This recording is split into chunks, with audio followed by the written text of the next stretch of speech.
And we are live and being recorded, Town Board. Good morning, everyone. Welcome to the June 16th regular meeting of the East Hampton Town Board. Carol, would you please read the roll call? Present. Present. Here. Present. Present. Please join me in saying the Pledge of Allegiance. Put your feet. I pledge allegiance to the flag of the United States of America and to the republic for which it stands, one nation, under God, indivisible, with liberty and justice for all. Today's meeting, we have two public hearings, which will be followed by a public portion where any member of the public may address the board on any topic, and then the board will also have resolutions to offer. Carol, would you please read the first? Oh, wait, do we have Hugh King in the audience? Yes, we do. We have him in the waiting room, and I'm admitting him right now. Great, thank you.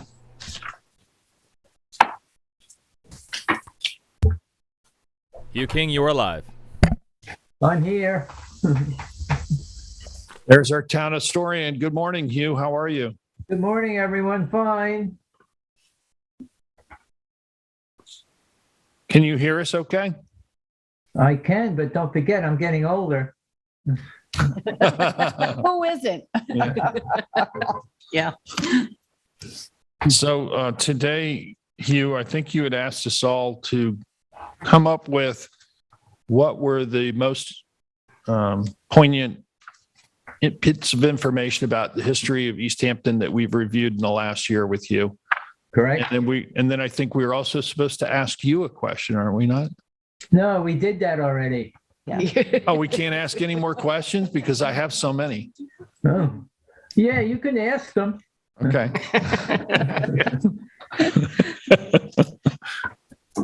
Well, who would you like to start first? Well, let's start with Councilwoman Rogers. Thank you, King. Good choice. So, in general, what I think is most exciting for me, and something that that happens when we talk about the people that came before us, is making them people with lives and understanding that we're not the first ones to think of anything, invent anything, be involved with anything here in East Hampton.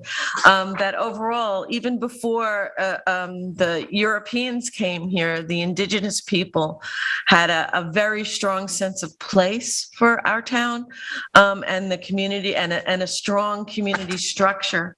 What was surprising in that for me, going through history, was the role that women played, which I never learned about in such detail as I have here, starting with, and I know I'm going to get this name wrong, Kathy, you did a investigation on Squashawong, that's it, and her role in leadership in the world of the indigenous people was very inspiring and surprising. Also, then Isabella Hooker Beecher, her work during. I mean, it's just fascinating how many influencers beyond the borders of our town into the rest of the United States and the world were born here in East Hampton. And I'm just wondering if people were doing so many things back then because there wasn't TV or electronics, and it just seems everyone was so much more active. I love Cornelia Huntington and her work, and I love her work because it is a snapshot back into the real lives of people. And I'm most in awe of the work of Stephen Talkhouse because of his ability to walk across town and the desire to bring communication to people across the town. So that's the most exciting information about bringing history off a page and alive. And thank you for doing that. Well, thank you for your research. Councilwoman Overby. Sure. So of the many things and assignments you gave us, the ones that popped into my head, I had three that when you asked us to kind of tell you what our favorites were. And the first one was the Orchid Beauty Shop.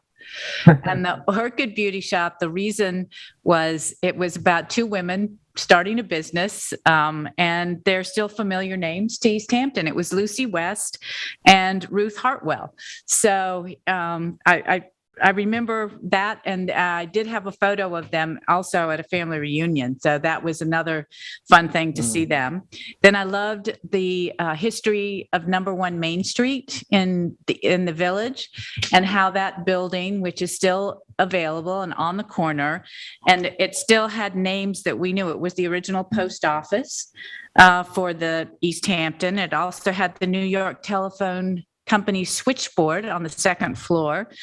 And then, of course, in the early 80s, the history was Ingalls Pottery, that store, and Above the Potatoes. I wore a shirt from there just the other day from Above the Potatoes. You did? Yeah, I still had it from like 20 years ago. So, and these were kind of local fun stores run by local people.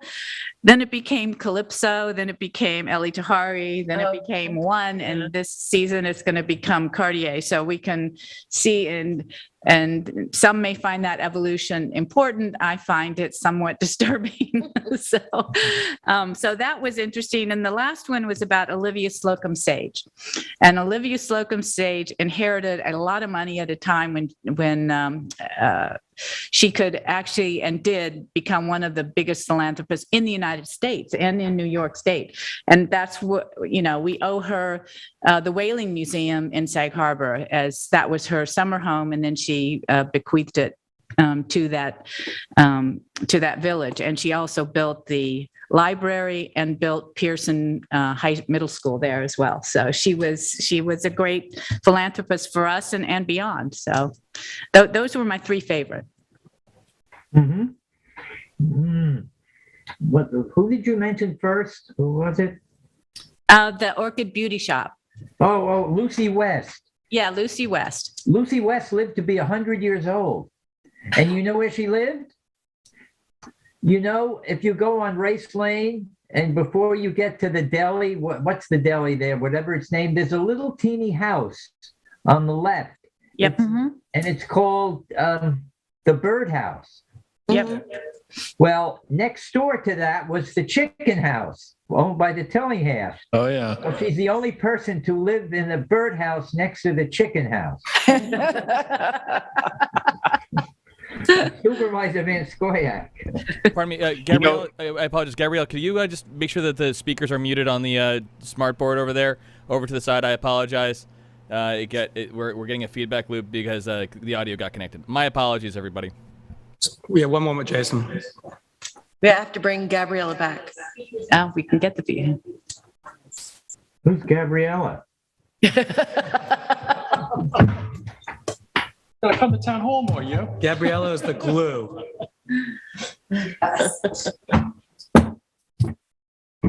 Put that in the Did she waiting work room in the- temporarily until we get that fixed. Thank you, everybody.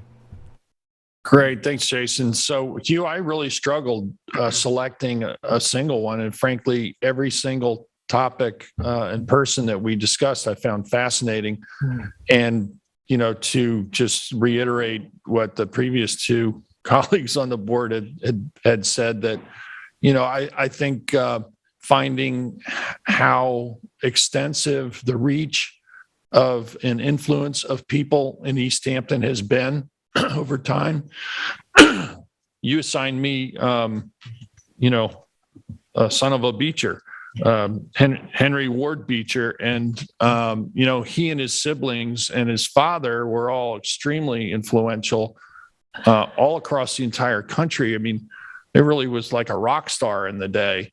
And there are very few, I think, people that had that kind of reach even today. And they had their beginnings right here in East Hampton and nearby Litchfield, Connecticut. And then the other thing that struck me was how devoted so many people have been to this community, to ensuring, to preserving its history, to saving buildings, retaining, structures all across town, and how much they were willing to give of themselves, their time, and their wealth to community causes. And that continues today. And That's really what makes this such a great community. Great. Councilman Lees, this is wonderful. Thank you, Hugh. So as I've become the liaison to Montauk, it's been a delight to work with the Montauk Historical Society and their executive director, Mia Sertic, and their board members also, Joe Gaviola, Mr. White, and others. And part of it right now is through the town board's effort that I'm assisting being the liaison to the restoration of Second House. In 2021, we discussed two other historical buildings in Montauk, one of them being designated would be the Carl Fisher House, which the town has purchased, and we've signed a license agreement. So as I'm talking about Carl Fisher and his legacy on Montauk, some infamous, some spectacular, but we still see it today. And the other one was about First House. It's not there anymore, but it's been long forgotten. There's a cemetery there, and how the history of First House set the plate, if you want to say, or the tone for how Montauk was going to be initially used and start to be developed. I do know that Dick White Sr., he's very interested in working with the state in actually excavating or removing the invasive species around First House, the foundation, which we think is there, and bringing that apart with the cemetery, part of maybe an historical site, working with the state parks, Tom Dess and such. So those two shed some light on what the town board and the initiatives that we were working on, and it was a great combination to get the public to be more knowledgeable, but maybe already became common thought or just looked over. And I appreciated talking and learning some more history about those two sites in East Hampton's history. Did Dick White tell you he's so old that he was at First House and when it was built? He didn't tell you that, did he? Ouch. All right, Councilwoman Gonzalez. So, Hugh, I appreciate that you give me strong, intelligent women to research. And with that said, my favorite assignment was back in January when you loaned me the book about Quashawam, Sunk Squaw of the Montauk Indians. Her story was fascinating, and I have a tremendous amount of respect and admiration for her and her leadership style. She succeeded in a male-dominated society and demonstrated strength and courage. She was a diplomat, a consensus builder, a strong leader, and I aspire to have those same qualities. Oh. Well, this is what we've just done is a perfect example of what I've been saying all along. And what I got out of all these assignments that we've been doing is that it's important that more than one person knows the history of our town. It doesn't do any good for the town historian to know the history and then show up and tell a few people about it. Everybody should be involved in researching and remembering and preserving our past. And a wonderful example of that just happened on Tuesday. The Plain Sight Project, led by David Rattray and Donna Marie Barnes, they put a brick in front of the Mulford House with Sharper's name on it because he was a enslaved person held by Matthew Mulford. But the other important thing about that little event is there were students involved working through Guild Hall. So and this is the first time in our town's history, I think, that this happened, where there's been some monument or, we had the Lee Hayes renaming of Lee Hayes at the park. But these are the first two times that we've really done something to document that part of our past. And I think that's the whole thing we should get out of all this, that everybody needs to know the history. So it's Supervisor Van Scoyac said we can work to preserve, and Councilman Lee said the same thing, preserve a lot of our past, okay? So now next time, it's going to be July 7th, I think is the next meeting. Let's see if we could all find out something about East Hampton's part in the American Revolution, okay? We'll all come up with some little fact or some little story about East Hampton and the American Revolution. And then this Sunday, June 19th, yes, at Herrick Park, there's going to be a June 19th celebration where there'll be various speakers. Chief Tracy has been organized this from the village, okay? And every Friday night, there's an historic walking tour done through the East Hampton Historical Society. It starts at 6 o'clock, I think, at Clinton Academy. And we have new people doing the tours, which is good. Okay, that's it. I'm out of here, right? Thank you so much, Thanks, Hugh. Hugh. Thank you, everyone. Thank you. Best to Loretta. Okay. Carol, if you'd read the first hearing notice, please.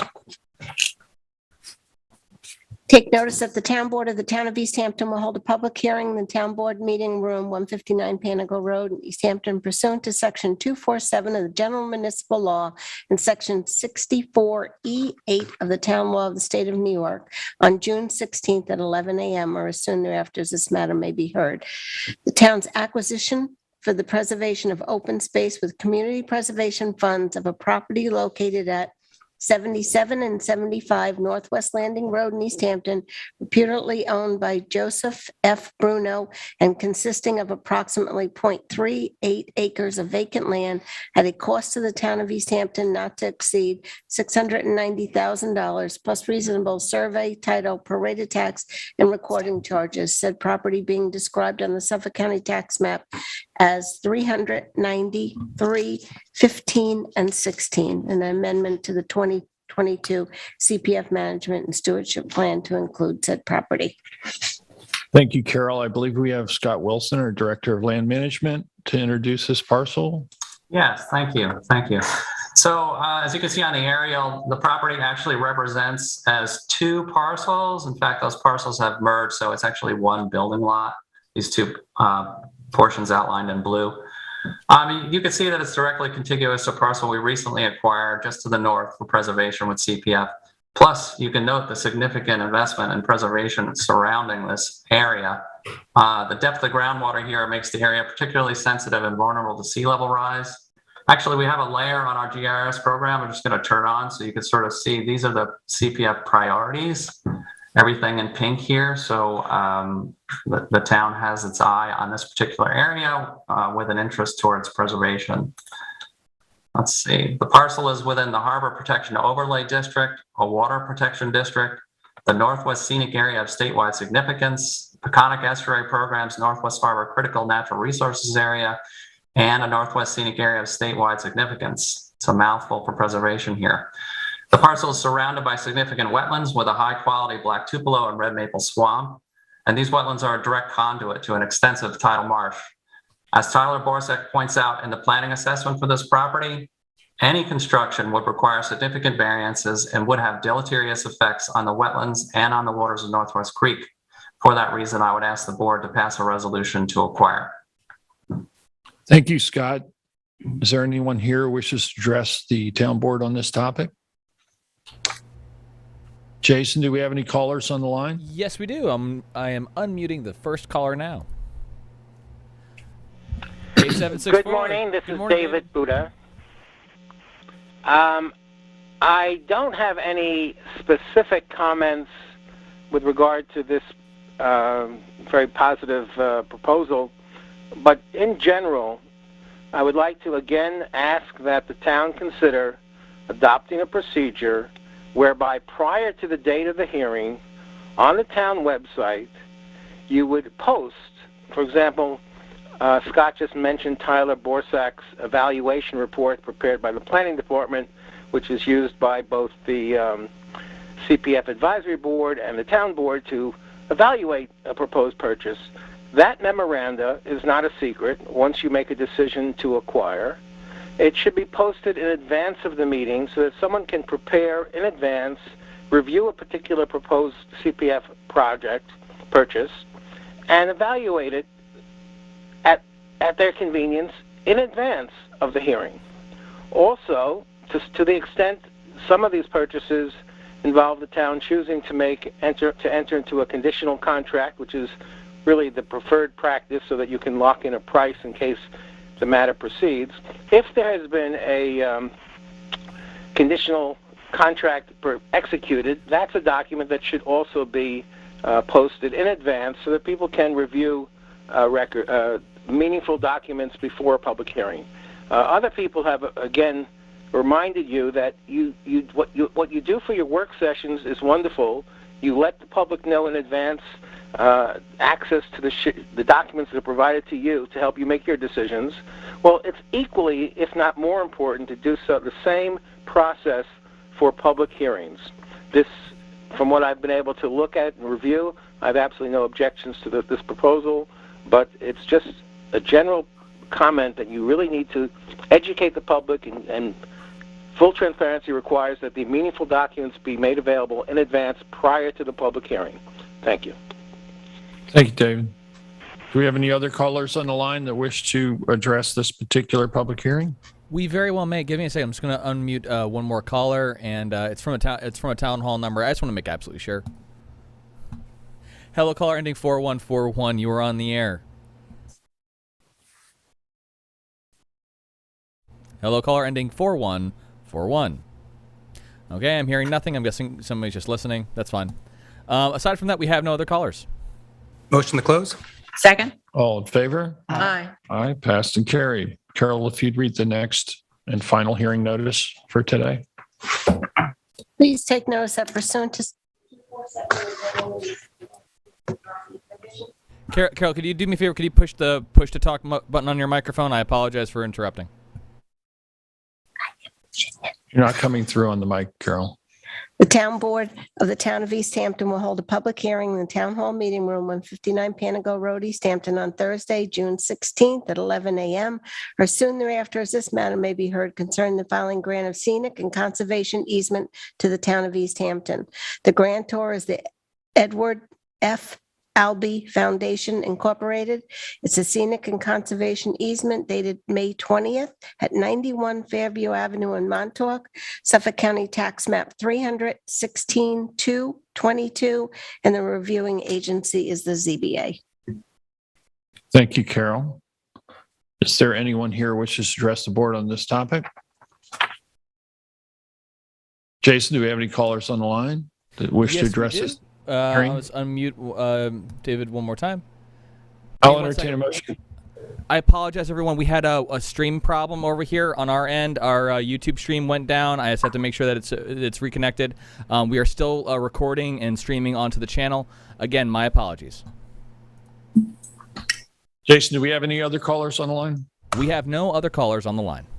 I'll entertain a motion to close. Motion to close. Second. All in favor? Aye. Passed and carried. That brings us up to public comment portion, where any member of the public may address the board on any topic. We ask that you keep your comments to 3 minutes or less. Is there anyone present who wishes to address the board at this time? And we can go to the phones. I believe David Buddha wanted to address the board on a topic. Yes, I will unmute him right now. Let me just shifting my. All right, and. David, you are on the line.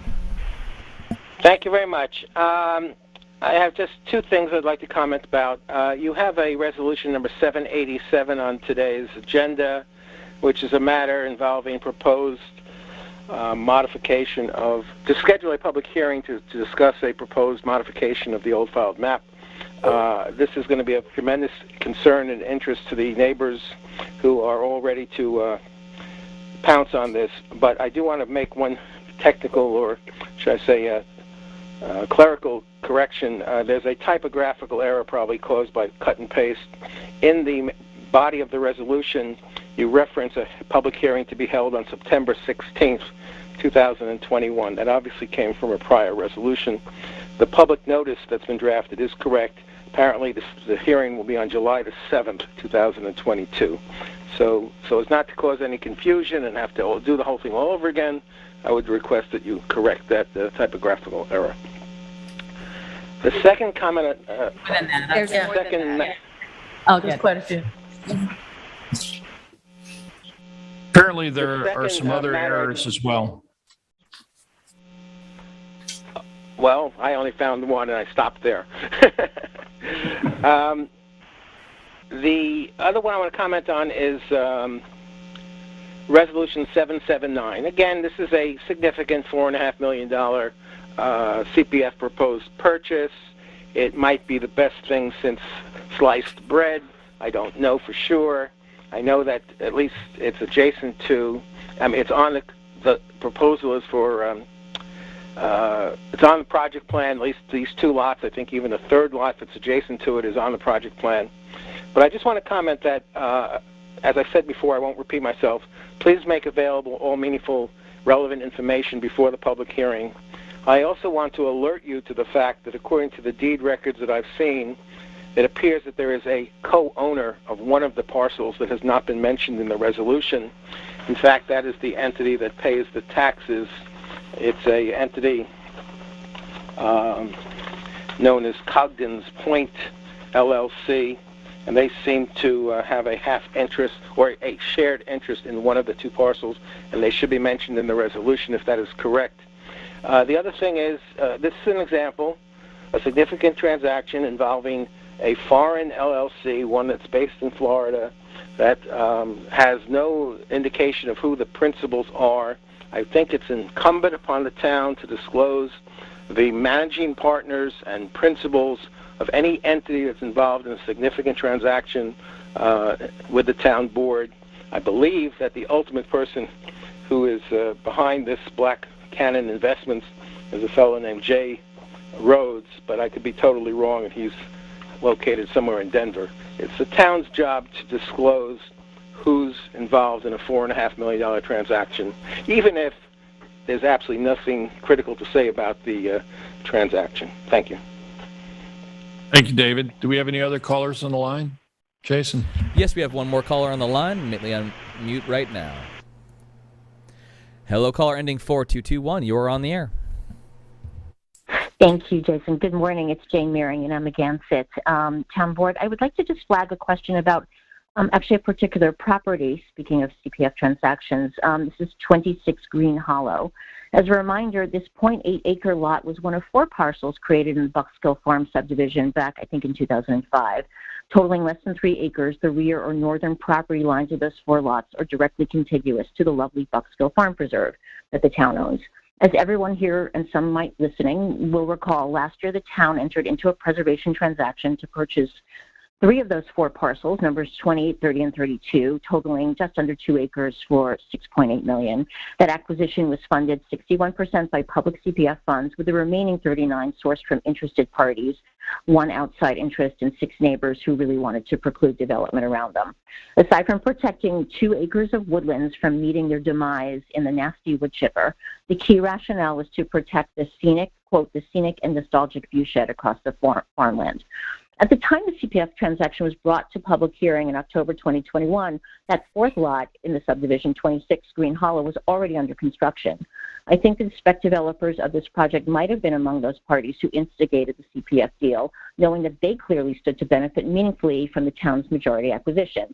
With that in mind, just 25 months from when they bought that lot, this week the developer of 26 has listed it for sale, a 7,000 square foot home plus meaningful accessory structures, asking $9 million. This developer maxed out GFA and limits of clearing on that lot. However, the survey related to the building permit seems to indicate that there should be at least a narrow vegetated buffer along the entire northern property line that abuts the farmland that was, the view shed. But the primary photos in the real estate listing I saw indicate that has not happened. Whatever revegetation has been done appears to be quite minimal, ornamental, provides no real buffering or screening. The developer seller of this property has benefited handsomely from the CPF transaction and public funds. And as party, because they did kick in money to the deal, I would hope that they would also feel responsible to the intent and spirit of that preservation purchase. But as it stands now, without any screening, the development on the property significantly compromises the viewshed. So my request today is if the town might be able to enforce that buffer and require or at least advise that area be revegetated properly to screen. And by properly, I mean with real deciduous trees that are consistent with the woodlands on the contiguous properties and in the subdivision scenic easement. I know that I was one of the people who who opposed that transaction, but the fact is it's been done. And, I hope that the viewshed can be fully protected. So thank you so much. Thank you, Jane. Jason, do we have any other callers on the line? We have one more caller, and I'm just making absolutely sure because they're listening before. Hello, caller ending 4141. Just making sure that you're, if you want to talk to public comment. Anything? All right. I don't hear anything. We have no other callers. Mr. Hammer, did you want to address the board? Yes, I did. Good evening, members of the board. Richard A. Hammer from Biano and Hammer in Montauk. I came here today at the request of several businesses in Montauk and have been playing kind of catch up in terms of trying to get a full understanding of what the issues that they've raised are. Yesterday was an interesting day in Montauk. Apparently, we had several code enforcement and fire marshals visit a lot of the local businesses and discuss the outdoor dining, and or not necessarily outdoor dining. We're talking about food service establishments, delis, seafood restaurant, seafood grab and go type places. And they were told yesterday that they had to remove their outdoor seating that was installed.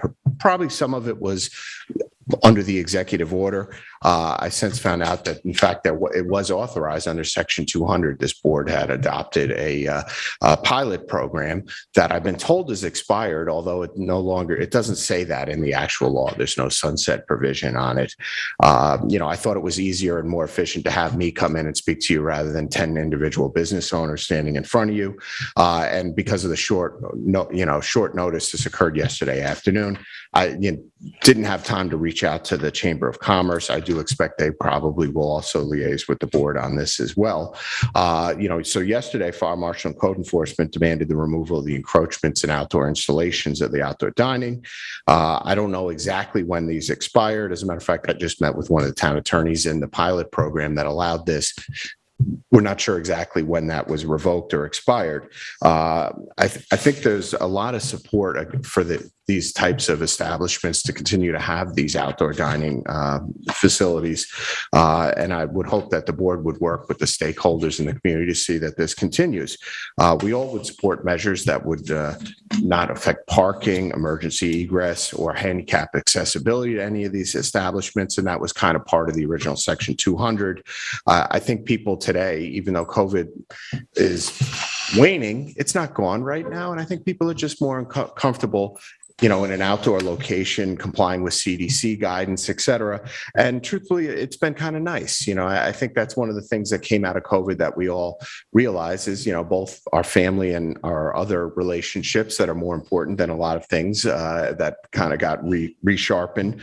But we had a really good opportunity to expand our communities and ways that we didn't envision before. And it kind of worked, So I think it'd be a simple process to reinvigorate Section 200, have these businesses come in and get their permits, continue to maintain it. The code provision says that it can be revoked at the fire marshal at any time, basically, if there is a problem. And I'm not aware of any problem. I just wonder why that expired. Was there some unstated problem? I think it came out of a business committee meeting in Montauk, but I wasn't aware of any issue with it. And truthfully, I don't think too many people knew it had expired, or maybe some of them didn't know it was enacted, but it was enacted at the request of the businesses. So I just want to come in and say that, I think this was a good program. It's been beneficial, I think, in the communities that it served, and maybe it would have applicability outside of Montauk as well. But I would implore the board to work with us to see that this continues and that enforcement, until we come up with a final provision for it, be forestalled until we can all be compliant with whatever the board decides moving forward. Other than that, any questions? Andy, I appreciate you coming in, and we are going to continue to try and work with the businesses all over town. You mentioned that COVID's waning. Actually, our numbers are significantly up, and it's of serious concern to me and the other board members. Our positivity rate at the town's testing site at 110 Stephen Ann's Path in the last 3 weeks has ranged between 17% positivity and 22% positivity, which we know isn't fully reflective of the situation on the ground, because many people are home testing now. And not relying on the facility that's reporting cases. So anecdotally, we know a number of people who've come down with COVID recently. So outdoor dining, the relaxation of zoning in order to allow for an expansion of that throughout the pandemic has been very beneficial and important to businesses. both in keeping the public safe and healthy, and also keeping those businesses active, as people might be more reluctant to dine indoors. So, we understand the importance of this aspect, and we'll continue to work directly with the property owners to try and figure out a happy median. Okay, well, thank you very much. And, I guess the question is, how do I follow up? It's the Section 200 that I'm really focused on in terms of trying to see how that gets extended, and maybe include some other provisions that weren't thought about originally. I know string lighting was one thing that people are saying that would help, provide an attractive area for people. And if the board is amenable to allowing it on these temporary permits, I think that would be beneficial. So part of this really comes from the fact that I had rescinded after a little over 2 years the emergency declaration, which allowed us to relax the code. The code currently states that no string lighting is allowed. We believe that there may be a solution to allow string lighting that is in compliance with our dark skies legislation and our administrative lighting process. So we're investigating that. And again, with regard to the expansion of whether it be dining tables or picnic tables around properties. In some cases, the state right of way is involved, and that would require, some permissions or state. Yeah, so there's and that was suspended for a period of time during COVID. I don't know honestly what the status is of the state right of way process. Their regular process was to actually enter into a lease agreement with property owners, and that's a very long, apparently, process to be able to achieve that. They've waived that. I don't know what the status is now. I will note that the governor has extended portions of the emergency declaration in the state through July 14th. Okay. So, we started transitioning away from the relaxation of zoning because COVID numbers had improved. Now suddenly we're finding that they're going the wrong way. And we're going to take a close look at what we need to do to, help support our businesses and keep the public safe.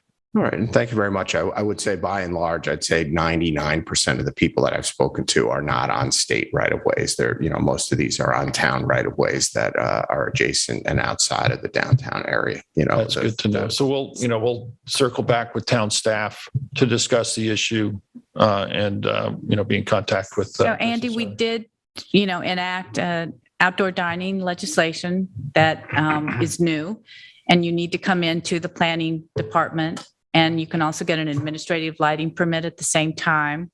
And they're looking at the string lighting issue, and we're going to try to solve that as well. But, if they're complaining, then they need to come in. And this was all done through the business committee. Rick Whalen had a big hand in it as part of the business committee, an attorney on that. So he helped us craft this with John Jilnicki. So if they're not aware that this is available to them, these businesses need to come in and get that permit so that they can transfer as much of their dining from 30% up to 100% if they have to. Okay. And they have the space for it. And I certainly support that as well. But by and large, what I'm talking about are retail food establishments, not restaurants. So you're talking like takeout deli, and that's correct. They have 16 seats. They can have 16 seats. So, and they can be just a total can be either in or out. Exactly. But yesterday they were told they couldn't maintain the 16 seats because the pilot program under Chapter 200, I believe, had expired. So that's what we're seeking is that we'll take a look at that. Continuation. We'll take a look I'm at not that, sure Andy, that's accurate though, John. We passed that law several years ago where a takeout could have 16 seats. That goes back to like 2016 or even earlier. Yeah, like from maybe 2016. 2016. But we did, I was just with Dave, and I think Dave actually asked Eric, and they said, no, that program expired. The fire marshal didn't have any active permit files on it or weren't aware of any that were out. As I said, we'll reconvene with So staff. I think that it might be an easier fix than we're thinking of, I guess. Okay. Okay. All right, Andy, thanks for coming in. Thank you. We appreciate it. Jason, do we have any callers on the line? We have no new callers on the line at all. Move on then with resolutions. Kathy, you have resolutions to offer? I do, starting with Resolution 2022-771. It's approval of the warrant. Claims total $2,630,143.63. And the utility warrant totals $34,434.02. Second. All in favor? Aye. Passed and carried. Resolution 772 is to appoint mini bus driver to Human Services, Owen Yander. It's for a 40-hour work week at an annual salary of $44,464.58, effective June 27th, pending successful completion of the CDL exam. Second. All in favor? Aye. Aye. Passed and carried. 773 is to approve senior fitness class, Fit and Strong for the 60-plus community. This is 6 classes to be provided by the Ed and Phyllis Davis Wellness Institute at Southampton Hospital. Each session costs $70, so it's not to exceed $420, and classes begin on Friday, July 22nd. Second. All in favor? Aye. Aye. Passed and carried. 774 is to attend the Suffolk County Food Managers Testing for online course. This is for Rhonda Daniels, Assistant Cook, and Corinne Wazilius for the Assistant Senior Center Manager. It's a fee of $50 per employee, and we need to reimburse them because they went out of pocket for the class. Second.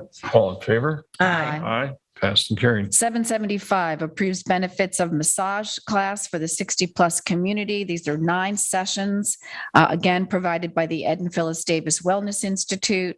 Each session is $70 with a cost not to exceed $630. And these are on Wednesdays beginning September 7th.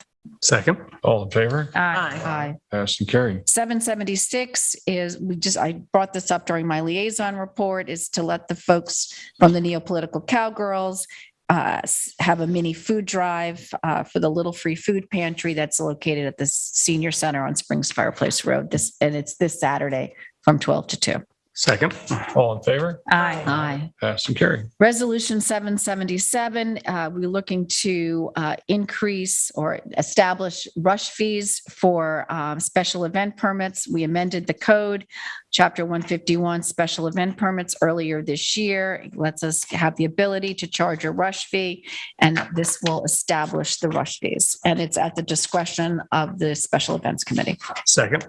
All in favor? Aye. Passed and carried. 778 is approval of various special event permits. The Walk in the Path of an American Hero from the American Legion to the Lieutenant Lee A. Hayes Youth Parks this Saturday, June 18th, 9:30 to 11. The Clearwater Beach Association's annual party on Saturday, July 9th.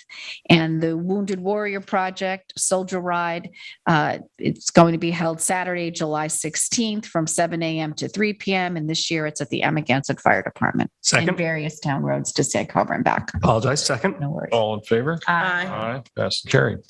I'd like to offer Resolution 2022-779. This is for land acquisition for Black Canyon Investments LLC. This is a scheduled public hearing for CPF acquisition and amended 2022 Management and Stewardship Plan. The purported owners, Black Canyon Investments LLC, locations 21 and 35 Star Island Road, Montauk, tax map 300-12-1-8.12 and 300-6-4-20.2. Purported purchase price is $4.5 million. We will be having the public hearing on July 7th, 2022 at 2 p.m. Second. All in favor? Aye. Passed and carried.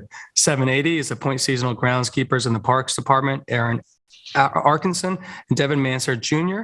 They'll be appointed to seasonal groundskeeper 1 in the Parks Department, an hourly rate of $21, effective June 17th, 2022. Second. All in favor? Aye. Passed and carried. 781 is appoint various seasonal employees in the Recreation Department for June. These will be effective June 17th, 2022 for the people below at the titles and the pay scales presented. Second. All in favor? Aye. Passed and carried. 782 is appoint seasonal lifeguards Cassidy Brabrand and Orla Dolan for advanced bay lifeguards in the Rec Department, an hourly rate of $16.75. effective June 17th through September 17th, 2022. Second.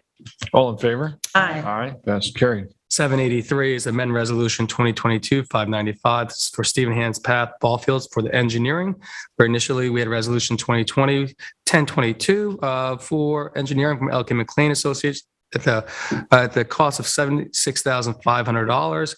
We did an additional expensing for $34,900 through resolution 595 to a total amount of $111,400.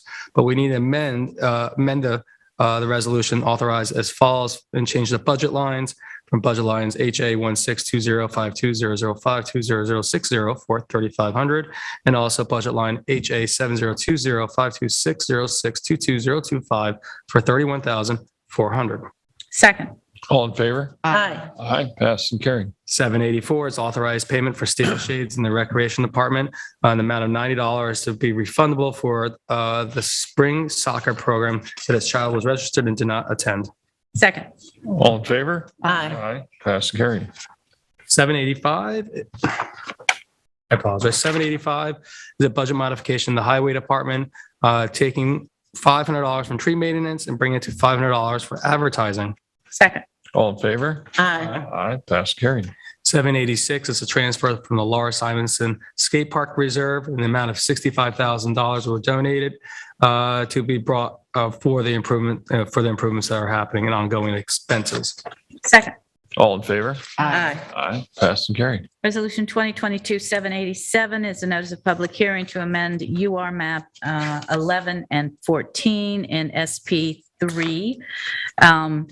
This is the one that Mr. Buda had also called about. There is a typo in the take notice of the hearing. It is to be at July 7th, 2022 at 2 p.m., not 2 a.m. So, and there was, Thank you for that, by the way. yeah, so I just want to make sure. And, this is a unique situation that I think we'll have a lot of comments on. Second is amended. All in favor? Aye. Aye. Passed and carried. Resolution 2022-788 is the Louder Accept Grant of the Scenic and Conservation Easement.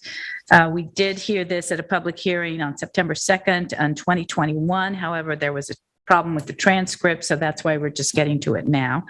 The date of the easement is actually June 30th, 2021. This is to Louder 2002 Trust, and the location is 118 Beach Lane in Wainscott, and the reviewing agency is the Zoning Board of Appeals. Second. All in favor? Aye. Aye. Passed and carried. Resolution 2022-789 is another accept a grant of a scenic and conservation easement. This is for 39 Fairview Avenue. Although we did hear this again on December 17th, 2020. This one and the next one both changed hands and new owners, so they had to be redone. So this is for 39 Fairview Avenue LLC. It's a scenic and conservation easement, and the reviewing agency was the Zoning Board of Appeals. Second. All in favor? Aye. Aye. Passed and carried. Resolution 2022-790 is another accept a grant of a scenic and conservation easement. This again was in another name and originally and has changed to an LLC. And this is at 55 Fairview Avenue. It's a scenic and conservation easement, and the reviewing agency is the Zoning Board of Appeals. Second. All in favor? Aye. Aye. Passed and carried. Resolution 2022-791 is to amend Resolution 2022-740. This is for Nora Jacobs. She was promoted to a principal office assistant, listed on the budget account, and I won't read the whole thing. And so it needs to be resolved that she is paid biweekly upon submission of time records and budget from a different account, splitting from two different accounts. And that would be effective on June 1st. Second. All in favor? Aye. Aye. Passed and carried. Resolution 2022-792 is to amend Resolution 2022-685. It's for home renovation at 54 Tub Oarsman. This was for Greenway USA LLC, received the bid as the low bidder. The initial cost was $170,250.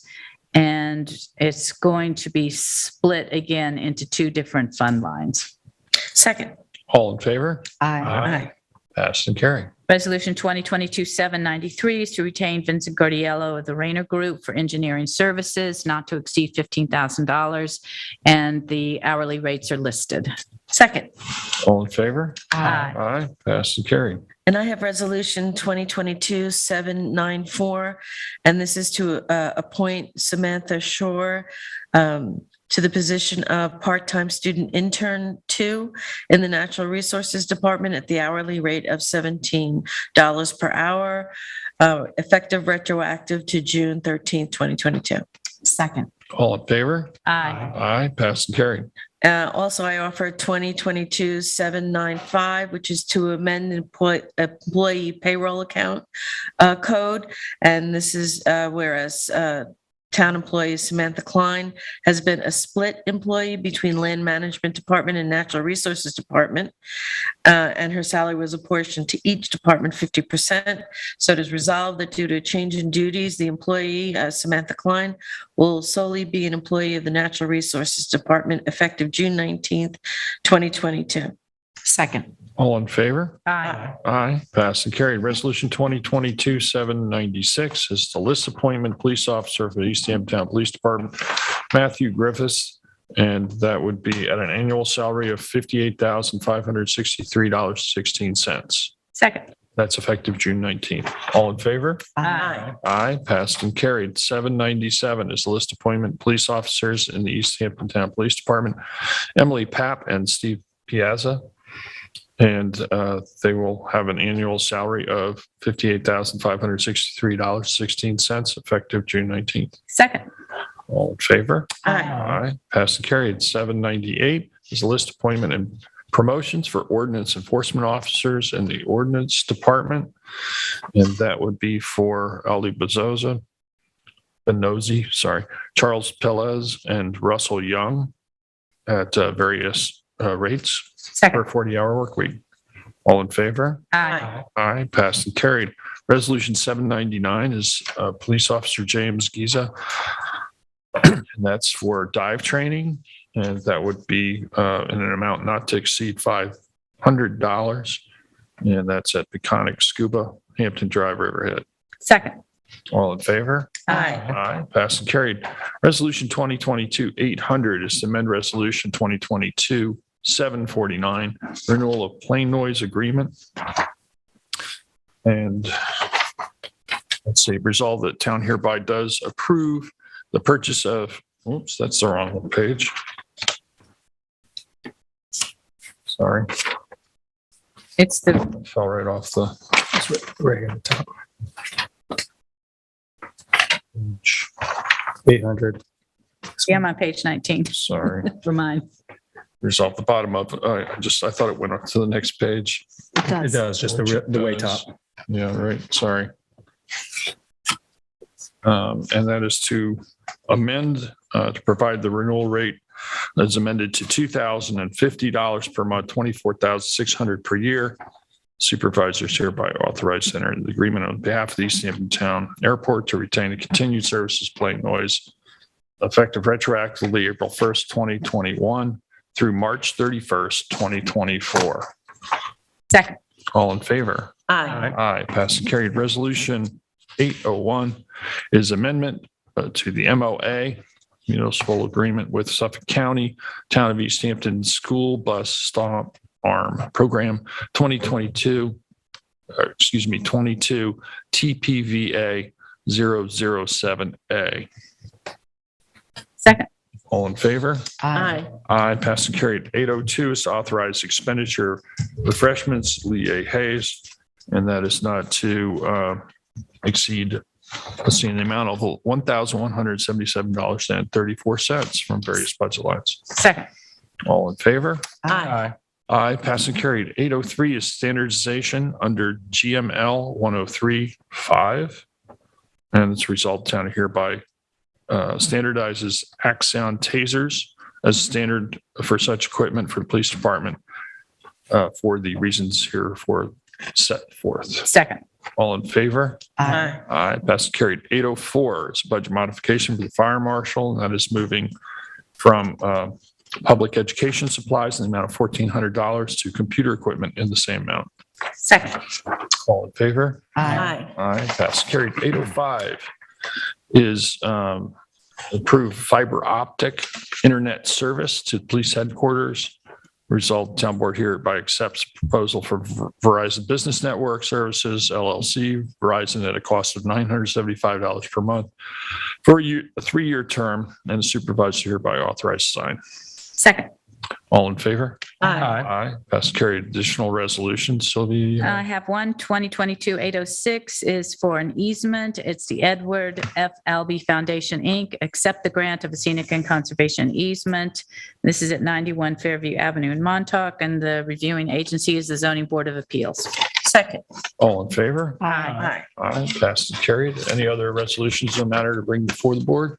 I'll entertain a motion to go into executive session. Motion to go into exec session. It's now almost 12, and just for advice of counsel and personnel. I think we also have CPF. Somebody say we had an additional CPF. John shaking his head, yes. I don't know about CPF. Definitely council. Definitely counsel. Okay. I don't remember. Do we have a second? I'll second. All in favor? Aye. Aye. That's carried. 1:15. Does that work? Sure. Good. Thank you very much, everyone. Stay safe. Be